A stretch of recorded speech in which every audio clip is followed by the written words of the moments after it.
नमस्कार। The deep dive की इस कड़ी में आपका स्वागत है। आज हम मानव शरीर के उन बुनियादी तंत्रों की गहराई में उतरेंगे जो इसे चलाते हैं।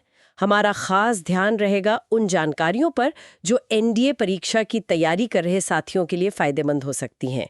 हमारे सामने पाथफाइंडर नोट्स के कुछ हिस्से हैं और हमारा मकसद है शरीर के काम करने के तरीके की एक साफ तस्वीर बनाना, खासकर शारीरिक क्षमता और सहन शक्ति के नजरिए से। तो चलिए शुरू करते हैं। बिल्कुल। हम ये समझने की कोशिश करेंगे कि हमारा कंकाल, हमारी मांसपेशियां, सांस लेने की प्रणाली, खून का दौरा, पाचन और शरीर की सफाई करने वाले तंत्र, ये सब कैसे एक साथ एक तालमेल में काम करते हैं। हाँ, क्योंकि ये अलग अलग नहीं है, सब जुड़े हुए हैं। एकदम।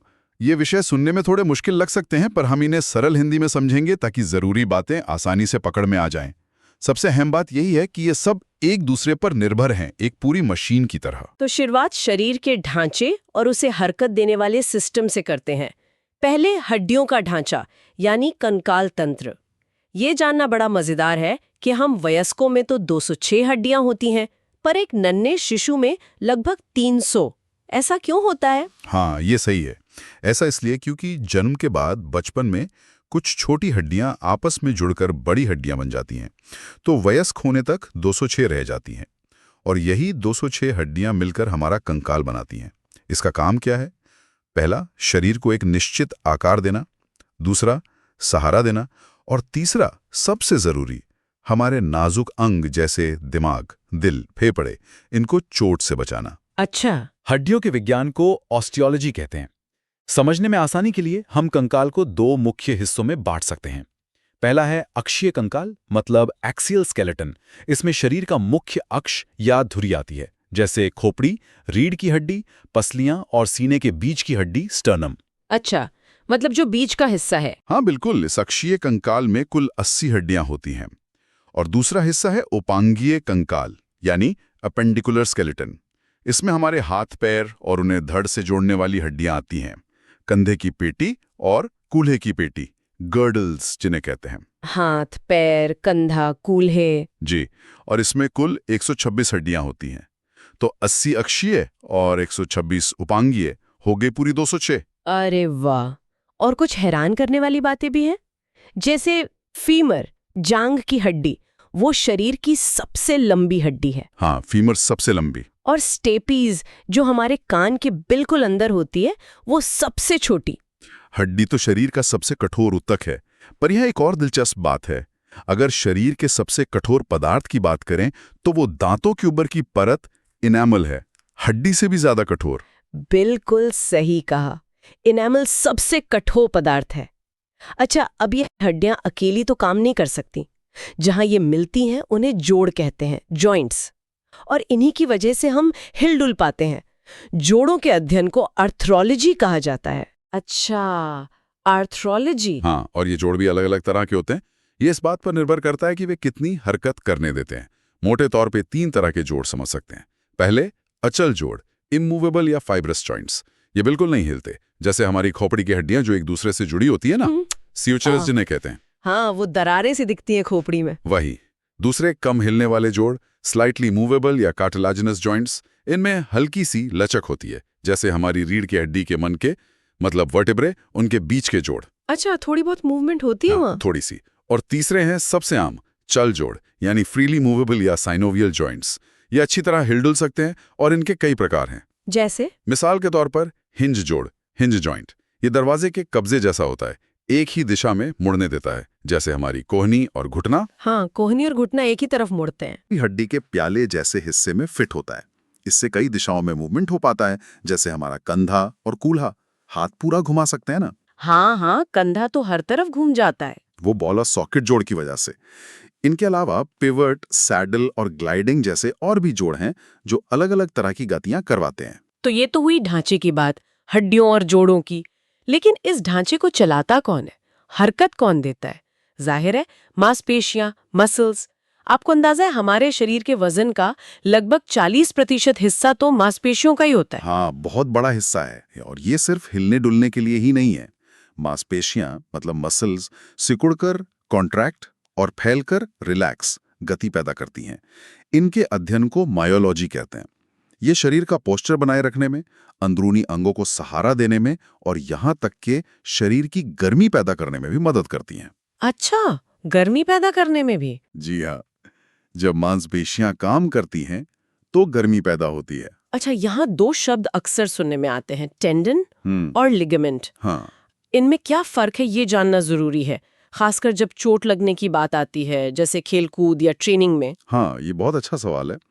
अक्सर लोग इनमें कंफ्यूज हो जाते हैं। बिल्कुल। तो देखिए, टेंडन वो मजबूत रेशेदार डोरियां हैं जो मांसपेशियों को हड्डियों से जोड़ती हैं। मांसपेशी से हड्डी? हाँ, जब मांसपेशी सिकुड़ती है तो टेंडन हड्डी को खींचता है और हरकत होती है। वहीं लिगामेंट एक हड्डी को दूसरी हड्डी से जोड़ता है। हड्डी से हड्डी? जी, हड्डी से हड्डी। इनका काम है जोड़ों को स्थिर रखना, हाँ। उन्हें अपनी जगह बनाए रखना।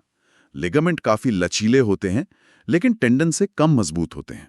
रेशों के हिसाब से? जी। अच्छा, तो टेंडन मांसपेशी को हड्डी से और लिगामेंट हड्डी को हड्डी से। ठीक है, समझ गई। रखती हैं। ये ग्लूकोज का ही एक स्टोर्ड रूप है, मतलब एनर्जी का भंडार। जैसे बैटरी चार्ज करके रखते हैं। कुछ वैसा ही समझ लीजिए। और जब हम तेज कसरत करते हैं, जैसे दौड़ने में, और शरीर को उतनी तेजी से ऑक्सीजन नहीं मिल पाती जितनी जरूरत है, तो क्या होता है? हाँ, सांस फूलने लगती है। हाँ, और तब मांसपेशियां बिना ऑक्सीजन के, मतलब एनारोबिक रेस्पिरेशन से ऊर्जा बनाने लगती हैं। इसी प्रक्रिया में एक बाय प्रोडक्ट बनता है लैक्टिक एसिड। ओह, लैक्टिक एसिड। इसी से दर्द होता है? बिल्कुल। जब ये मांसपेशियों में जमा हो जाता है तो थकान और दर्द महसूस होता है। ये एनडीए जैसी फिजिकल ट्रेनिंग में अक्सर अनुभव होता होगा। हाँ, बिल्कुल होता है। अच्छा, अब मांसपेशियां सिकुड़ती कैसे हैं? इसके मूल में दो खास प्रोटीन काम करते हैं, एक्टिन और मायोसिन। ये धागे जैसे होते हैं जो एक दूसरे पर फिसलते हैं, जिससे पूरी मांसपेशी छोटी होती है, यानी सिकुड़ती है। और इस पूरी प्रक्रिया को चालू करने के लिए, मतलब इन प्रोटीन्स को काम करने का सिग्नल देने के लिए, दो आयन बहुत जरूरी हैं, कैल्शियम Ca+2 और मैग्नीशियम Mg+2। कैल्शियम और मैग्नीशियम? हाँ, ये हड्डियों के लिए सुने थे, मांसपेशियों के लिए भी इतने जरूरी हैं? हाँ, हड्डियों की मजबूती के अलावा मांसपेशियों के सिकुड़ने के लिए बेहद जरूरी हैं। ये चाबी की तरह काम करते हैं जो संकुचन का ताला खोलते हैं। अच्छा, ठीक है, तो हमने ढांचा और हरकत समझ ली, हड्डियां, जोड़, मांसपेशियां, टेंडन, लिगामेंट। अब आते हैं उस चीज पर जिसकी वजह से ये सब चल पाता है, ऊर्जा। मांसपेशियों को ग्लाइकोजन चाहिए और वो आता है भोजन से। तो अगला पड़ाव है हमारा पाचन तंत्र। सही। पाचन यानी डाइजेशन एक बहुत ही कमाल की प्रक्रिया है। हम जो भी खाना खाते हैं, रोटी, दाल, सब्जी, फल, वो सब जटिल रूप में होते हैं। हमारा शरीर उन्हें सीधे इस्तेमाल नहीं कर सकता। पाचन तंत्र का काम है इसी जटिल भोजन को छोटे छोटे सरल कणों में तोड़ना, जिन्हें हमारा खून आसानी से सोख सके और शरीर की हर कोशिका तक पहुंचा सके। मतलब खाने को इस्तेमाल करने लायक बनाना। बिल्कुल। और ये सफर मुंह से ही शुरू हो जाता है। जब हम खाना चबाते हैं तो वो छोटे टुकड़ों में बंटता है और उसमें लार मिलती है। हाँ, लार। इस लार में एक एंजाइम होता है, एमाइलेस, या उसे टाइलिन भी कहते हैं। ये स्टार्च को, जैसे रोटी या चावल में होता है, उसको पचाना यहीं से शुरू कर देता है। अच्छा, मुंह से ही पाचन शुरू? हाँ, कार्बोहाइड्रेट का। और लार में लाइजोजाइम नाम का एक और तत्व होता है जो भोजन में मौजूद कुछ बैक्टीरिया को मार देता है। मतलब एक तरह का पहला सुरक्षा कवच। फिर भोजन ग्रास नली से नीचे उतरकर आमाशय यानी पेट में पहुंचता है। यहाँ ये करीब 3-4 घंटे रहता है और पेट की दीवारों से निकलने वाले गैस्ट्रिक जूस के साथ मिलता है। गैस्ट्रिक जूस, इसमें क्या होता है? इसमें मुख्य रूप से हाइड्रोक्लोरिक एसिड होता है, HCl, जो बहुत तेज एसिड है। ये भोजन के माध्यम को अम्लीय बनाता है और साथ ही कुछ कीटाणुओं को भी मारता है। और इसी अम्लीय माहौल में पेप्सिन नाम का एंजाइम काम करना शुरू करता है। पेप्सिन, ये क्या पचाता है? पेप्सिन प्रोटीन को पचाना शुरू करता है। तो प्रोटीन का पाचन पेट से शुरू होता है। यहाँ भोजन लुगदी जैसा बन जाता है, जिसे काइम कहते हैं। लोग अक्सर सोचते हैं कि सारा खाना पेट में ही पच जाता है, पर शायद ऐसा नहीं है। बिल्कुल नहीं, ये आम गलतफहमी है। पेट में तो बस शुरुआत होती है, खासकर प्रोटीन की। असली और ज्यादातर पाचन तो छोटी आंत, स्मॉल इंटेस्टाइन में होता है। छोटी आंत? ये कितनी लंबी होती है? ये काफी लंबी होती है, करीब 6-7 मीटर। पतली सी नली होती है, कुंडलित होकर पेट में पड़ी रहती है। पाचन का ज्यादातर हिस्सा और पचे हुए भोजन का खून में अवशोषण, एब्जॉर्प्शन यहीं होता है। इसकी अंदर की दीवार पर लाखों उंगलियों जैसे छोटे छोटे उभार होते हैं, जिन्हें विलाई कहते हैं। और उन पर भी और छोटे उभार होते हैं, माइक्रोविलाई। विलाय और माइक्रोविलाय? ये क्यों होते हैं? ये सोखने के लिए सतह का क्षेत्रफल मतलब सरफेस एरिया कई गुना बढ़ा देते हैं। जैसे एक तौलिया होता है ना, उसमें रोए होते हैं ताकि वो ज्यादा पानी सोख सके। हाँ हाँ। बस वैसे ही ये विलाय और माइक्रोविलाय पोषक तत्वों को खून में सोखने का काम करते हैं। कार्बोहाइड्रेट, प्रोटीन, वसा, सब का पूरी तरह पाचन यही होता है, कई सारे अलग अलग एंजाइम्स की मदद से। अच्छा, तो असली काम छोटी आंत में। बिल्कुल। और पाचन में एक बहुत बड़ा सहायक अंग है यकृत यानी लिवर। लिवर। ये हमारे शरीर की सबसे बड़ी ग्रंथि है। इसका एक मुख्य काम है पित्त रस बनाना। पित्त रस, ये क्या करता है? ये पित्त रस छोटी आंत में आकर वसा मतलब फैट या चिकनाई को पचाने में मदद करता है। खास बात यह है कि पित्त में कोई एंजाइम नहीं होता, पर यह वसा की बड़ी बूंदों को छोटी छोटी बूंदों में तोड़ देता है। इसे इमल्सिफिकेशन कहते हैं। इससे एंजाइम वसा पर आसानी से काम कर पाते हैं। अच्छा, जैसे साबुन तेल को तोड़ता है। हाँ, कुछ वैसा ही समझ लीजिए। लिवर का एक और महत्वपूर्ण काम है खून में जरूरत से ज्यादा ग्लूकोज को ग्लाइकोजन के रूप में जमा करना। ये हमारा एनर्जी बैंक है, जिसका जिक्र हमने मांसपेशियों के संदर्भ में भी किया था। जरूरत पड़ने पर यह ग्लाइकोजन वापस ग्लूकोज में बदल जाता है। साथ ही लिवर विटामिन ए बनाने में भी मदद करता है। लिवर तो बड़े काम का अंग है। बहुत ज्यादा। अच्छा, पाचन तंत्र का आखिरी हिस्सा है बड़ी आंत, लार्ज इंटेस्टाइन। यहाँ कोई खास पाचन नहीं होता। इसका मुख्य काम है छोटी आंत से आए बचे हुए पदार्थ में से पानी और कुछ लवणों को सोख लेना। पानी सोखना। हाँ, और जो कुछ नहीं पचता या सोखा जाता वो ठोस अपशिष्ट यानी मल, फीसिस के रूप में शरीर से बाहर निकल जाता है। ठीक है, तो भोजन पच गया, पोषक तत्व खून में आ गए, लेकिन इन पोषक तत्वों से ऊर्जा निकालने के लिए, जैसा आपने कहा, एक और चीज बेहद जरूरी है, ऑक्सीजन। जी। और ये ऑक्सीजन हमें मिलती है सांस लेने से। यहाँ काम आता है हमारा श्वसन तंत्र, रेस्पिरेटरी सही सिस्टम। कहा। ऊर्जा बनाने की प्रक्रिया जिसे कोशिकीय श्वसन कहते हैं, उसके लिए ऑक्सीजन चाहिए। और ये ऑक्सीजन हमें हवा से मिलती है, जिसे हमारा श्वसन तंत्र अंदर लेता है। हवा हमारी नाक से अंदर जाती है और फिर एक पूरे रास्ते से गुजरती हुई फेफड़ों तक पहुंचती है। फेफड़े हमारी छाती में पसलियों के नीचे सुरक्षित मुख्य श्वसन अंग हैं। दाहिना फेफड़ा थोड़ा बड़ा होता है और उसमें 3 हिस्से मतलब लोब्स होते हैं, जबकि बाएं फेफड़े में दिल के लिए थोड़ी जगह होती है, इसलिए उसमें 2 ही लोब होते हैं। हर फेफड़ा एक पतली दोहरी झिल्ली से घिरा होता है, जिसे प्लूरा कहते हैं। इन दोनों झिल्लियों के बीच थोड़ा तरल पदार्थ होता है, जो फेफड़ों को छाती की दीवार से बिना रगड़ खाए आसानी से फैलने और सिकुड़ने में मदद करता है। अच्छा, जैसे ग्रीस लगी होती है। हाँ, एक तरह से। अब फेफड़ों के अंदर हवा की नलियां छोटी और छोटी शाखाओं में बढ़ती जाती हैं, जैसे पेड़ की शाखाएं, और आखिर में ये पहुंचती हैं लाखों अंगूर के गुच्छों जैसी हवा की थैलियों तक। इन्हें एल्वियोली कहते हैं। एल्वियोली। हाँ, इनकी दीवारें बहुत पतली होती हैं, सिर्फ एक कोशिका मोटी, और इनके चारों तरफ खून की बारीक नलियों का जाल बिछा होता है। यहीं पर असली गैसों का आदान प्रदान होता है। हवा से ऑक्सीजन खून में चली जाती है और खून से कार्बन डाइऑक्साइड निकलकर हवा में आ जाती है, जिसे हम सांस छोड़ते वक्त बाहर निकाल देते हैं। तो यही है फेफड़ों की असली वर्किंग यूनिट। बिल्कुल, ये एल्वियोली ही फेफड़ों की संरचनात्मक और कार्यात्मक इकाई हैं। लाखों होती हैं ये। अब सांस लेने और छोड़ने की जो क्रिया है, उसमें डायाफ्राम नाम की एक बड़ी गुंबद के आकार की मांसपेशी का बहुत बड़ा रोल है। ये हमारी छाती और पेट के बीच में होती है। डायाफ्राम। जब हम सांस अंदर लेते हैं, इंस्पिरेशन, तो ये डायाफ्राम सिकुड़कर नीचे की तरफ जाता है और पसलियों के बीच की मांसपेशियां भी सिकुड़ती हैं। इससे छाती का आयतन बढ़ जाता है और हवा अंदर खिंचाती है। और सांस छोड़ते वक्त? सांस छोड़ते वक्त एक्सपिरेशन इसका उल्टा होता है। डायाफ्राम और पसलियों की मांसपेशियां ढीली हो जाती हैं, छाती का आयतन कम होता है और हवा फेफड़ों से बाहर निकल जाती है। डायाफ्राम का होना स्तनधारी यानी मैमल्स की एक खास पहचान है। तो हवा का पूरा रास्ता एक बार फिर देख लें। नॉस्ट्रिल, नेजल चेम्बर, नाक के अंदर का हिस्सा, फैरिंक्स, गला, जहां भोजन और हवा का रास्ता क्रॉस होता है, लैरिंक्स, इसे वॉइस बॉक्स या एडम्स एप्पल भी कहते हैं, यहीं से आवाज निकलती है, ट्रैकिया, विंड पाइप या श्वास नली, ब्रोंकस, ये 2 मुख्य शाखाएं हैं जो फेफड़ों में जाती हैं, ब्रोंक्यूल्स और पतली शाखाएं, और आखिर में एल्वियोली। ये रास्ता याद रखना जरूरी है। अच्छा, शारीरिक क्षमता, खासकर सहन शक्ति के लिए फेफड़ों की ताकत बहुत मायने रखती है। मैंने सुना है वाइटल कैपेसिटी के बारे में, ये क्या है? हाँ, वाइटल कैपेसिटी एक महत्वपूर्ण माप है।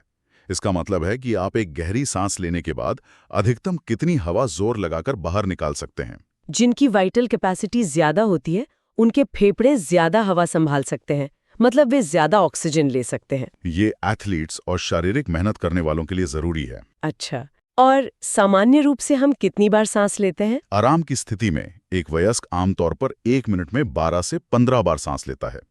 कसरत के समय ये दर बढ़ जाती है। ठीक है, तो ऑक्सीजन फेफड़ों में आ गई, एल्वियोली से खून में चली गई, उधर पाचन तंत्र से पोषक तत्व भी खून में आ गए। अब सवाल ये है कि ये जरूरी चीजें, ऑक्सीजन और पोषक तत्व, शरीर की अरबों कोशिकाओं तक पहुंचती कैसे हैं? इसके लिए तो कोई ट्रांसपोर्ट सिस्टम चाहिए ना? बिल्कुल चाहिए। और वो बेहतरीन ट्रांसपोर्ट सिस्टम है हमारा परिसंचरण तंत्र, सर्कुलेटरी सिस्टम। और इस पूरे सिस्टम का इंजन या पावर हाउस है हमारा दिल। हमारा दिल। हाँ, मानव हृदय सचमुच एक लाजवाब पंप है। ये हमारी मुट्ठी के आकार का होता है और हमारी छाती में थोड़ा बाईं ओर स्थित होता है। इसमें 4 खाने या कक्ष होते हैं। ऊपर वाले 2 छोटे कक्ष अलिंद कहलाते हैं। दायां अलिंद शरीर से आया कम ऑक्सीजन वाला खून लेता है और बायां अलिंद फेफड़ों से आया ऑक्सीजन वाला खून लेता है। नीचे वाले 2 बड़े और ज्यादा मजबूत कक्ष निलय कहलाते हैं। दायां निलय खून को फेफड़ों में पंप करता है और बायां निलय खून को पूरे शरीर में पंप करता है। बायां निलय सबसे मजबूत होता है क्योंकि उसे सबसे ज्यादा दूरी तक खून भेजना होता है। 4 चेम्बर, और इसकी खोज किसने की थी? हृदय और खून के बहाव के इस पूरे सिस्टम की सही जानकारी सबसे पहले विलियम हार्वे ने दी थी। हमारे शरीर में दोहरा परिसंचरण होता है। इसका मतलब है कि खून पूरे शरीर का एक चक्कर लगाने में दिल से 2 बार गुजरता है। 2 बार? कैसे? इसे समझने के लिए 2 सर्किट सोचिए। पहला है फुफ्फुसीय या पल्मोनरी सर्किट। दिल के दाहिने निलय से कम ऑक्सीजन वाला खून पल्मोनरी धमनी के रास्ते फेफड़ों में जाता है, वहां ऑक्सीजन लेता है और फिर ज्यादा ऑक्सीजन वाला खून पल्मोनरी शिरा के रास्ते दिल के बाएं अलिंद में वापस आता है। यह हुआ पहला चक्कर, दिल से फेफड़ों तक और वापस। ठीक है, फेफड़ों वाला सर्किट। हाँ, दूसरा सर्किट है दैहिक या सिस्टमिक सर्किट। दिल के बाएं निलय से ज्यादा ऑक्सीजन वाला खून महाधमनी, अयोटा, जो शरीर की सबसे बड़ी धमनी है, के रास्ते पूरे शरीर में पंप किया जाता है। शरीर की कोशिकाएं ऑक्सीजन और पोषक तत्व ले लेती हैं और कार्बन डाइऑक्साइड खून में डाल देती हैं।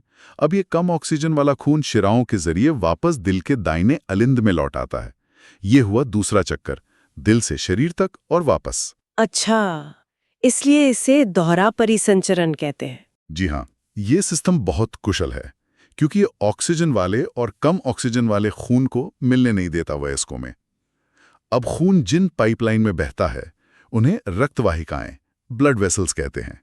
ये मुख्य रूप से 3 तरह की होती हैं, पर 2 मुख्य हैं, धमनियां, आर्टरीज, और शिराएं, वेन्स।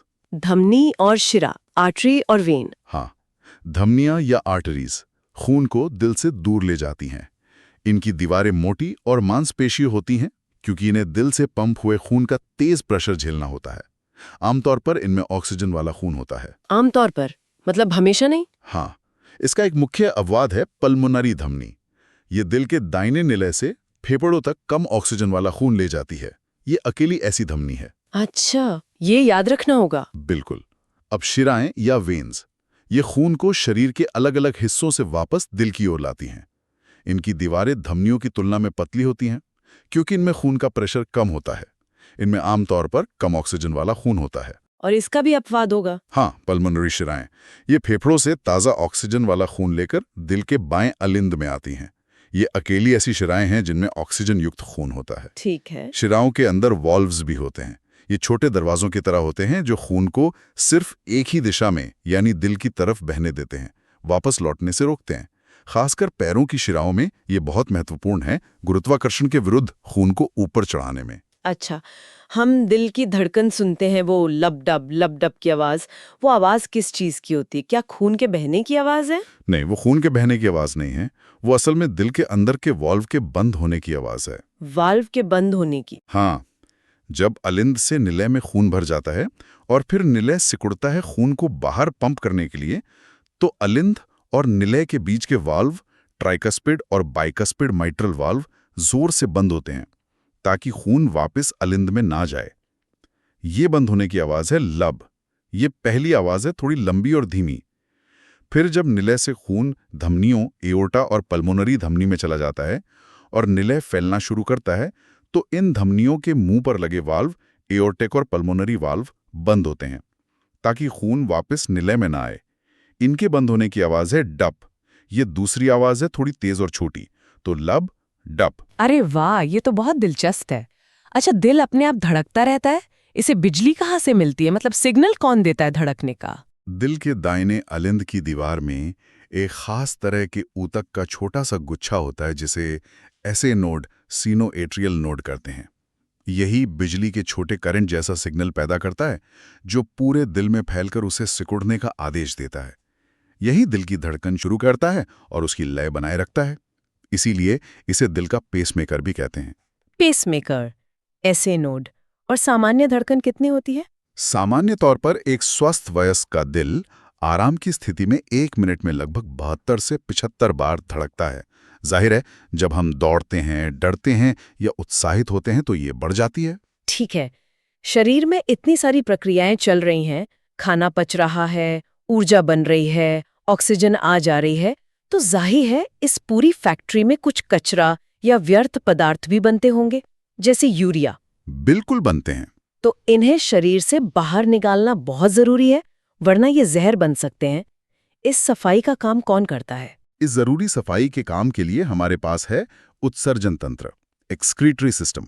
इसका मुख्य काम है खून में से मेटाबॉलिज्म यानी शरीर की रासायनिक क्रियाओं से बने बेकार और हानिकारक पदार्थों को छानकर बाहर निकालना, खासकर नाइट्रोजन वाले व्यर्थ पदार्थ जैसे यूरिया जो प्रोटीन के टूटने से बनता है। और इस काम के मुख्य अंग? इस काम के मुख्य खिलाड़ी हैं हमारे गुर्दे। किडनीज। गुर्दे या किडनी। हाँ। हमारे पेट के हिस्से में पीछे की तरफ रीढ़ की हड्डी के दोनों ओर सेम के बीच के आकार के 2 अंग होते हैं, यही गुर्दे हैं। ये हमारे शरीर के मास्टर फिल्टर हैं। ये लगातार हमारे खून को छानते रहते हैं। खून गुर्दों में जाता है, वहां से पानी, यूरिया, अतिरिक्त नमक और दूसरे बेकार पदार्थ छान लिए जाते हैं और इनसे मूत्र बनता है। साफ हुआ खून वापस शरीर में चला जाता है। तो ये सिर्फ कचरा निकालते हैं या और भी कुछ करते हैं? नहीं, सिर्फ कचरा निकालना ही नहीं, गुर्दे शरीर में पानी की मात्रा और जरूरी लवणों जैसे सोडियम, पोटेशियम आदि का संतुलन भी बनाए रखते हैं। ये बहुत ही महत्वपूर्ण काम है जिसे परासरण नियमन कहते हैं। ये खून का पीएच लेवल भी नियंत्रित रखने में मदद करते हैं। इतने सारे काम? हाँ, और हर गुर्दे के अंदर ये छानने का काम करने वाली लाखों बहुत छोटी छोटी फिल्टर यूनिट्स होती हैं जिन्हें नेफ्रॉन कहते हैं। नेफ्रॉन? जी, नेफ्रॉन। असल में नेफ्रॉन ही गुर्दे की असली काम करने वाली इकाई, फंक्शनल यूनिट है। प्रत्येक किडनी में लगभग 10 लाख नेफ्रॉन होते हैं। ये इतने छोटे होते हैं कि माइक्रोस्कोप से ही दिखते हैं। यही नेफ्रॉन खून से कचरा निकालकर मूत्र बनाते हैं। 10 लाख हर किडनी में? गजब है। अच्छा, मूत्र का रंग हल्का पीला क्यों होता है? मूत्र का जो हल्का पीला रंग होता है वो यूरोक्रोम नाम के एक पिगमेंट या रंग द्रव्य की वजह से होता है। ये पिगमेंट हमारे खून की पुरानी लाल रक्त कणिकाओं आरबीसीज के हीमोग्लोबिन के टूटने से बनता है। अच्छा, और इसका पीएच कितना होता है? सामान्य मूत्र का पीएच मान 5 से 8 के बीच होता है, यानी ये हल्का अम्लीय से लेकर हल्का क्षारीय तक हो सकता है। ये हमारे खानपान और शरीर की स्थिति पर निर्भर करता है। तो मुख्य सफाईकर्मी तो गुर्दे हो गए, लेकिन क्या शरीर में और भी अंग हैं जो थोड़ी बहुत सफाई में मदद करते हैं, उत्सर्जन में? हाँ, बिल्कुल। गुर्दे मुख्य उत्सर्जी अंग हैं, लेकिन दूसरे अंग भी मदद करते हैं, जैसे हमारी त्वचा या स्किन। जब हमें पसीना आता है तो उसके साथ पानी, कुछ नमक और थोड़ी मात्रा में यूरिया भी शरीर से बाहर निकलता है। हाँ, पसीने में नमक तो महसूस होता है। और हमारे फेफड़े, लंग्स, जैसा हमने पहले बात की, वो श्वसन में बनी कार्बन डाइऑक्साइड CO2 गैस को बाहर निकालते हैं। CO2 भी शरीर के लिए एक व्यर्थ पदार्थ ही है, तो फेफड़े भी एक तरह से उत्सर्जन में मदद करते हैं। सही है। तो ये थी हमारे शरीर के कुछ मुख्य तंत्रों की कहानी। कंकाल, मांसपेशी, पाचन, श्वसन, परिसंचरण और उत्सर्जन। देखा जाए तो ये वाकई एक अविश्वसनीय मशीन है। सब कुछ कैसे एक दूसरे से जुड़ा है और मिलकर काम कर रहा है। बिल्कुल। हड्डियां और मांसपेशियां ढांचा और हरकत देती हैं, फेफड़े ऑक्सीजन लाते हैं और CO2 निकालते हैं, पाचन तंत्र खाने से ईंधन निकालता है, दिल और खून की नलियां इस ईंधन और ऑक्सीजन को हर कोने तक पहुंचाती हैं, और गुर्दे पूरी फैक्ट्री की सफाई करते रहते हैं। सब एक साथ, हर पल। अब सवाल उठता है कि इस सब जानकारी का मतलब क्या है, खासकर हमारे उन साथियों के लिए जो एनडीए की तैयारी कर रहे हैं। इसका मतलब ये है कि इन तंत्रों के काम करने के तरीके को समझना सिर्फ परीक्षा में अच्छे नंबर लाने के लिए ही जरूरी नहीं है, बल्कि अपने शरीर को समझने, उसकी देखभाल करने और खासकर अपनी शारीरिक क्षमताओं को बढ़ाने के लिए भी बहुत जरूरी है। हाँ, ये बात तो है। जब आप जानते कि दौड़ने पर मांसपेशियों में दर्द क्यों होता है, लैक्टिक एसिड या गहरी सांस लेने से सहनशक्ति कैसे बढ़ती है, ज्यादा ऑक्सीजन या ट्रेनिंग के दौरान पर्याप्त पानी पीना क्यों जरूरी है गुर्दों के काम और खून के बहाव के लिए, तो आप अपनी ट्रेनिंग को ज्यादा वैज्ञानिक तरीके से कर सकते हैं और अपनी सेहत का बेहतर ध्यान रख सकते हैं। चोटों से बचाव में भी मदद मिलती है। बिल्कुल सही कहा। अपनी मशीन को जानना, उसे बेहतर चलाने के लिए जरूरी है। आज के लिए बस इतना ही। उम्मीद है मानव शरीर के इन अद्भुत सिस्टम्स की ये जानकारी आप सबके काम आएगी। जाते जाते आपके लिए एक विचार छोड़ जाते हैं। कभी गौर कीजिएगा, जब आप कोई मुश्किल शारीरिक काम करते हैं, जैसे तेज दौड़ना, ऊंची कूद लगाना या कोई बाधा पार करना, तो ये सारे सिस्टम मतलब कंकाल, मांसपेशी, श्वसन, परिसंचरण, तंत्रिका तंत्र, जिसकी बात हमने आज नहीं की पर वो भी शामिल है, ये सब पलक झपकते ही किस अद्भुत तालमेल और समन्वय, कोऑर्डिनेशन के साथ एक होकर काम करते हैं। इस परफेक्ट टीम वर्क के बारे में सोचिएगा।